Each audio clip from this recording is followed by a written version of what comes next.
처음 영상을 시작할 때 썸네일 제목으로 그동안 고마웠어요 하나님이라고 적었었어요. 그러니까 작별 인사와 함께 감사 표현을 하는 거였는데, 지금까지 제 영상을 쭉 들어오신 분들은 뭐야 뭐 반어법인가 싶으셨을 거예요. 근데 여기에는 제 진심이 담겨 있습니다. 지금의 이 부분이 없었다면 사실 저는 이 종교 중독 시리즈 자체를 유튜브 영상으로 만들어야겠다라는 생각 자체를 안 했을 거예요. 그냥 교회 때문에 내 인생이 망했어 이런 내용으로 그냥 끝이 나버렸을 것 같고요. 저는 이렇게 오랫동안 잘못된 가르침에 세뇌되어 있었던 저 자신, 그리고 내가 이지영이 될 때까지 방관하고, 정말 뭐 믿음 좋으신 분들이 얘기하신 것처럼 하나님의 뜻은 그게 아니었는데 너가 오해했다. 그럼 왜 오해하도록 나를 지금까지 놔뒀지? 그렇게 내가 기도하고 애원할 때 한 번이라도 좀 얘기 좀 해주지. 막 이렇게 분노가 일어났었어요. 전기밥솥과 전자레인지 살 돈도 없고, 자식이 결혼할 때 정말 가전제품 하나 해주지 못했던 부모님은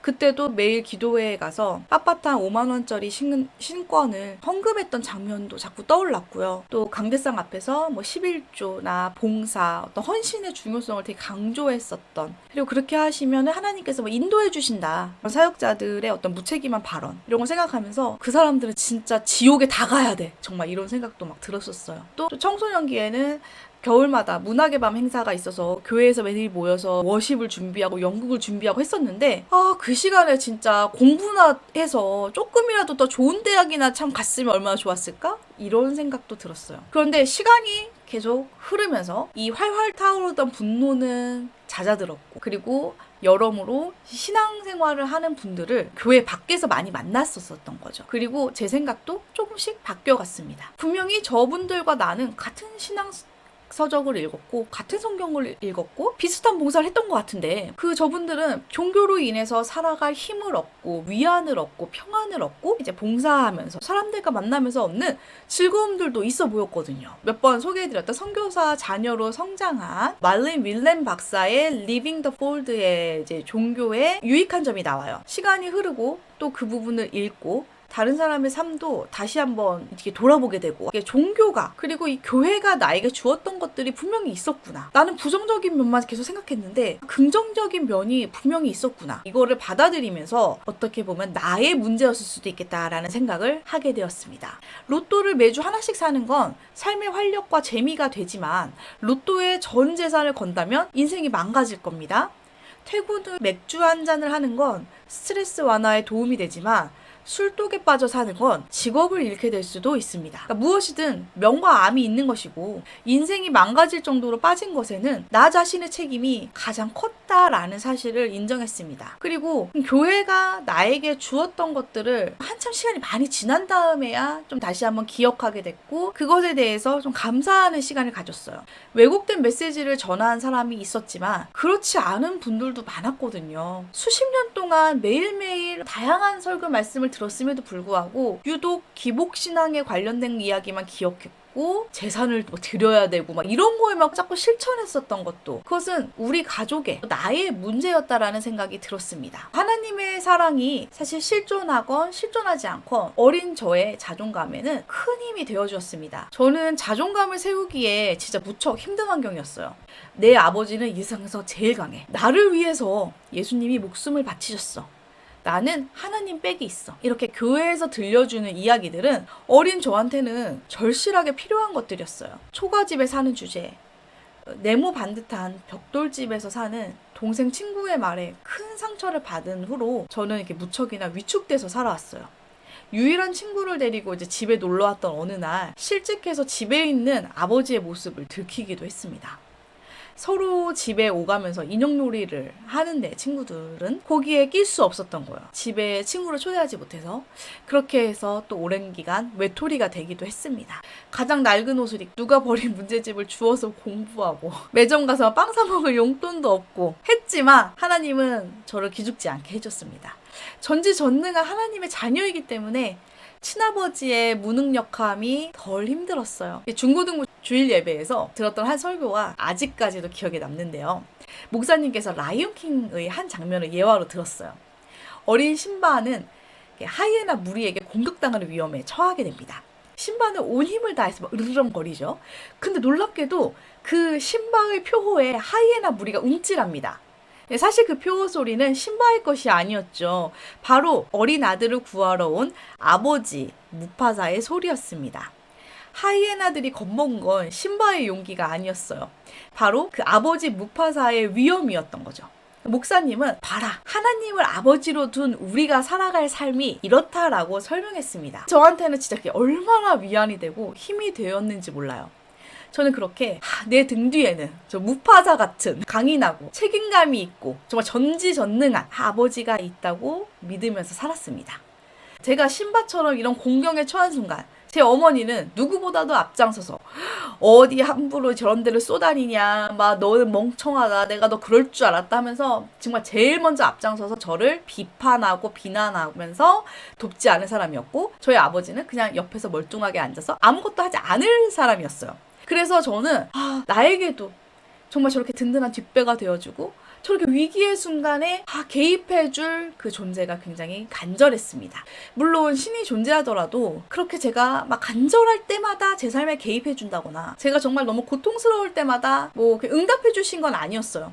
그렇지만 하나님이 나의 아버지이시고 나를 눈동자와 같이 지켜주신다는 믿음이 아니었다면 나는 지금까지 살지 못했을 거다 라는 생각이 들었어요. 현실과 신앙의 괴리감 속에서 몸부림쳤던 거는 20대부터였어요. 유년기와 청소년 시기에는 이 괴리감을 직면하는 것조차 못했었거든요. 그래서 만약에 이 믿음이 없었다면 내가 10대 그 질풍노도 사춘기의 시기를 과연 어떻게 지나왔을까? 상상도 하기 어렵더라고요. 두 번째는 다양한 교육 활동을 교회를 통해 제공받았다는 겁니다. 불과 몇십 년 전만 하더라도 80년대, 90년대까지는 교회가 문화나 교육 쪽에서 시대적으로 앞서 있었어요. 그러니까 옛날에 사이비에 대학생들이 많이 갔었던 이유 중에 하나예요. 또 가정에서 교육을 받지 못했던 부모님은 교회를 통해서 새로운 지식과 경험, 가치관을 배워나갈 수 있었어요. 그래서 아버지 학교를 통해서 부모님께서 부모 교육을 받았던 거는 정말 무척이나 획기적인 사건이었어요. 선교 여행을 통해서 견문을 넓히기도 하고, 또 교회에는 각종 강사분들이 또 초청돼서 이야기를 하시거든요. 요즘에야 유튜브를 통해서 테드 강의도 듣고 뭐 하지만 그때는 그럴 기회가 많지 않았기 때문에 그 강사분들을 통해서 이야기들 연주하시는 것도 듣기도 하고 할 수 있었습니다. 어렸을 때의 이 교회 학교는 저에게 이 부족한 사교육의 빈틈을 메꿔주는 역할을 정말 톡톡히 했어요. 우연히 손준 메가스터디 회장의 인터뷰에서 들었던 이야기가 막연했던 제 생각을 좀 더 명확하게 해주었는데요. 손준 회장은 어린 시절 교회 학교에서의 교육이 자신에게 결정적인 영향을 주었다고 생각한다고 하시더라고요. 20명, 30명밖에 되지 않는 굉장히 작은 교회였는데 거기서 교수도 몇 명 나오고 박사도 몇 명 나오고 공부를 다들 잘했다고 해요. 그는 그 이유를 교회 학교 교육에서 찾았습니다. 전도사님의 예화에 가까운 설교를 듣고 그 성경 말씀을 외우는 교육이 매주 이루어졌다고 해요. 성경은 어린 아이들끼리 사용하는 언어와 다르게 관념적이고 철학적이었고 높은 수준의 종교적 가르침이었죠. 어린아이가 매주 한 차원 높은 사유를 하는 거였어요. 저도 그게 되게 도움이 많이 되었다는 생각을 들더라고요. 제가 받아본 사교육을 말해보자면 한 손가락 안에 꼽을 정도로 교육의 사각지대에 놓인 학생이었어요. 저는 참 배우는 걸 좋아했었거든요. 한 번은 TV에서 리틀 엔젤스랑 합창단이 나왔는데 그걸 보고 얼마나 빠져들었는지 몰라요. 막 나도 저기서 함께 노래를 부르고 싶다 이런 생각이 들었었죠. 근데 뭐 어린 애가 어떻게 합창단원이 되는지 그 절차도 몰랐고, 하지만 교회에서는 이제 매주 만들기도 하고 그리기도 하고 매주 성가대 활동을 하고 또 성탄절마다는 또 연극을 하거나 춤을 추거나 기회가 많았죠. 합창단은 못 들어가도 성가대에서 활동을 했고 사설 캠프는 못 가도 여름 성경학교를 매년 간다든지 할 수 있었습니다. 아이를 키우다 보니까 자녀 교육에 열심이신 분들은 아이가 꼭 뭐 나는 얘를 축구 선수를 시킬 거야, 뭐 나는 얘를 뭐 음악 전공자를 시킬 거야 이게 아니더라도 아이를 자꾸 어떤 시합이나 콩쿨 뭐 각종 대회에 참가하게 시키시더라고요. 그렇게 큰 무대를 준비하고 도전하고 서본 경험을 통해서 아이가 성취감을 얻는다는 거였어요. 저는 이제 그곳이 교회였던 거죠. 그래서 뭐 2달 동안 열심히 준비해서 성탄 축하 예배에서 무대를 선다거나 문학의 밤 행사를 막 다 같이 열심히 기획을 해서 끝낸다거나 이렇게 저는 무언가 내가 해냈다라는 성취감을 느낄 수 있게 되었습니다. 세 번째는 사회성 발달에 큰 도움을 받았다는 거예요. 특히 이제 중고등학교 때 교회 학교는 제 사회성과 의사소통을 키우는데 정말 큰 역할을 해주었어요. 교회 안에서 만났던 20대 선생님들, 그 당시 대학생이나 직장인이었던 선생님들은 저는 주변에 대학 교육을 받은 사람이 없었거든요. 부모님은 아이와 대화해줘야 되는지도 몰랐죠.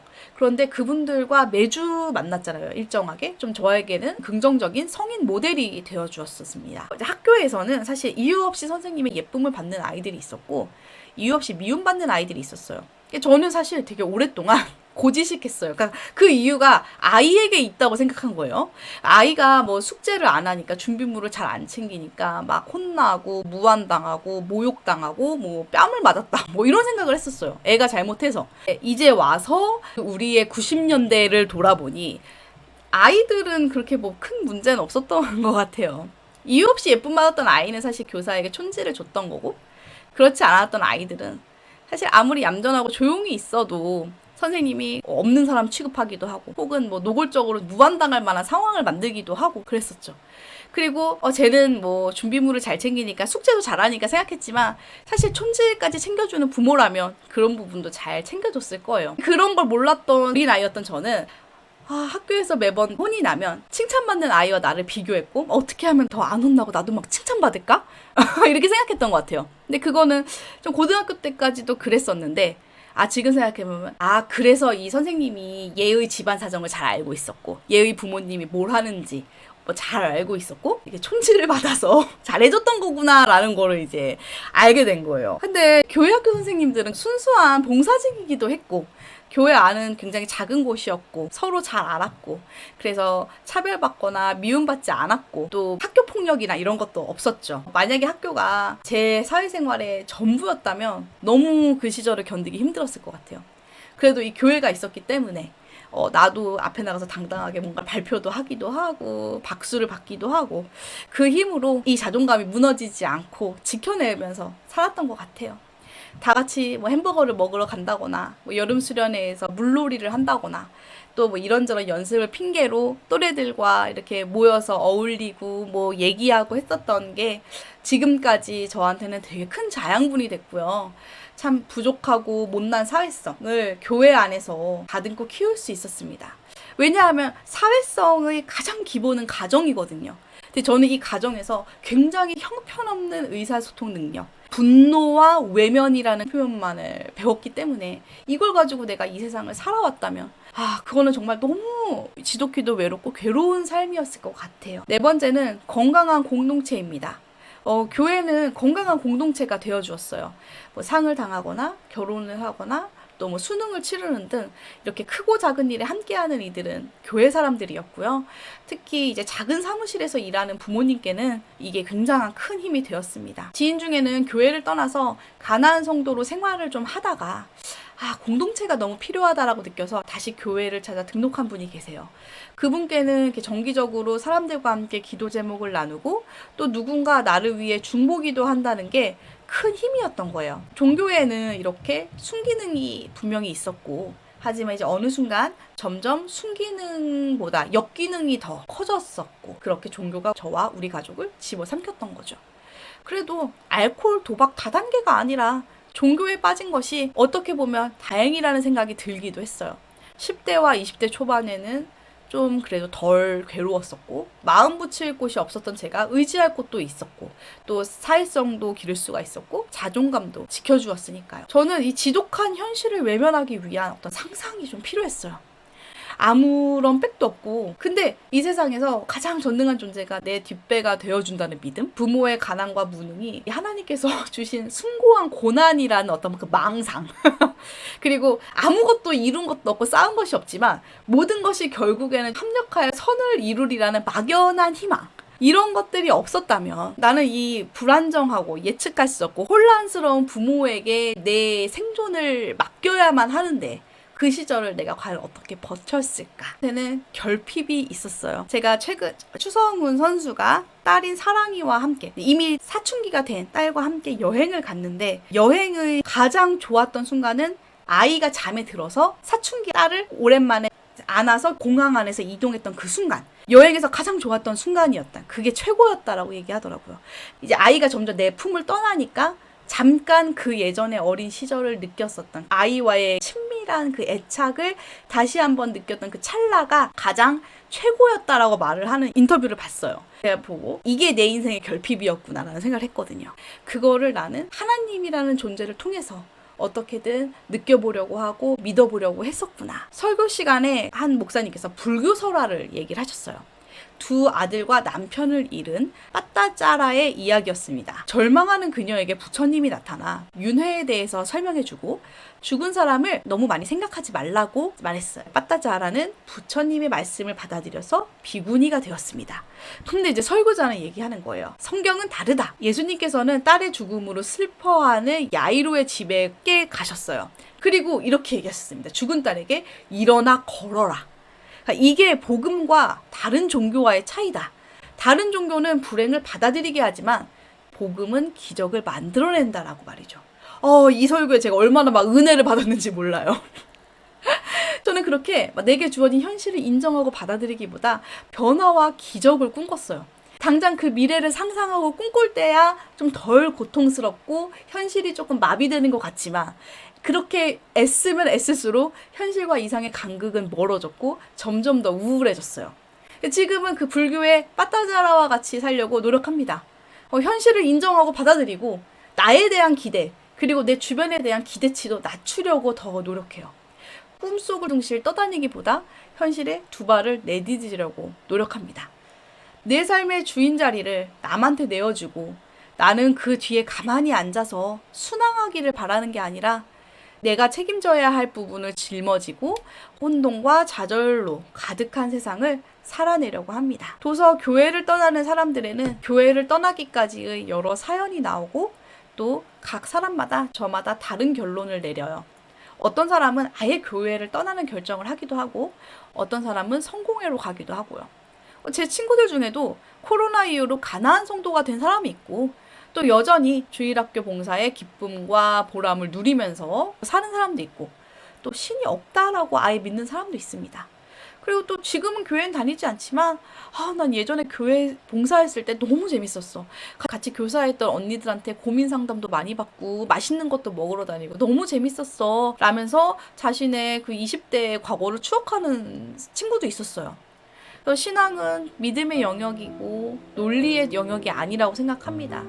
개인적인 경험인 거고 체험인 것이고 같은 성경을 읽고 설교를 들어도 또 저마다 신과 세상을 이해하고 적용하는 방식이 조금씩 다를 수밖에 없는 것 같습니다. 일단 이렇게 저의 종교 중독을 돌아보는 이야기는 이렇게 일단 마무리를 하고요. 또 관련해서 더 해야 할 이야기가 생각난다면 또 한번 올려보도록 하겠습니다. 긴 이야기 끝까지 들어주셔서 감사합니다.